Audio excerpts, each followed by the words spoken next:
ಏನಿಲ್ಲ, there is nothing. ಮಳೆ ಆಗ್ತಾ ಇದೆ, ಕರೋನಾ ಬಂದಿದೆ, ಸಾಕಷ್ಟು ಅದೆಲ್ಲ ಸಂಬಂಧಪಟ್ಟ ಸಚಿವರುಗಳು ಬೆಂಗಳೂರಿನಲ್ಲಿ DCM ಇದ್ದಾರೆ. ಅವರು ಈ ಮಳೆ ಅವಾಂತರ ಏನಾಗ್ತಾ ಇದೆ ಮತ್ತು ವರ್ಕ್ಸ್ಗಳ ಬಗ್ಗೆ ಎಲ್ಲವನ್ನು ಕೂಡ ಅವರು ರಿವ್ಯೂ ಮಾಡಿದ್ದಾರೆ ಮತ್ತು ಉತ್ತರ ಕೊಡ್ತಾರೆ. ಬಿಜೆಪಿ ಸರ್ಕಾರದ ವಿರುದ್ಧ ಮಾನನಷ್ಟ ಮೊಕದ್ದಮೆ ಹಾಕಲಿಕ್ಕೆ ಸರ್ಕಾರ ಒಂದು ಆದೇಶ ಮಾಡಿದೆ. 2 ವರ್ಷ ಚಾರ್ಜ್ ಶೀಟ್ ರಿಲೀಸ್ ಮಾಡಿದ್ರು, ನಿಮ್ಮ ಮೇಲೆ ಸಾಕಷ್ಟು ಆರೋಪಗಳನ್ನು ಮಾಡಿದ್ರು. ಈಗ ಅದರ ವಿರುದ್ಧ ಮಾನನಷ್ಟ ಮೊಕದ್ದಮೆ ಹಾಕೋದಕ್ಕೆ ಅಧಿಕೃತ ಆದೇಶ ಆಗಿದೆ ಸರ್ಕಾರದಿಂದ.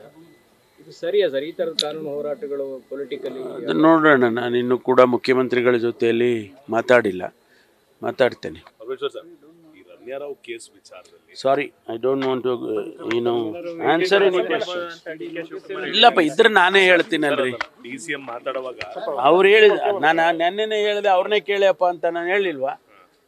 ಅವ್ರನ್ನೇ ಕೇಳಿ, ಅವರಲ್ವ ಸ್ಟೇಟ್ಮೆಂಟ್ ಮಾಡಿರೋರು. ಮತ್ತೆ ಅವೆಲ್ಲ ಸುಮ್ಮನೆ. ನ್ಯೂಸ್ ಫಸ್ಟ್, ನಿರ್ಭೀತಿಯಿಂದ ನಿಮ್ಮ ಪರವಾಗಿ.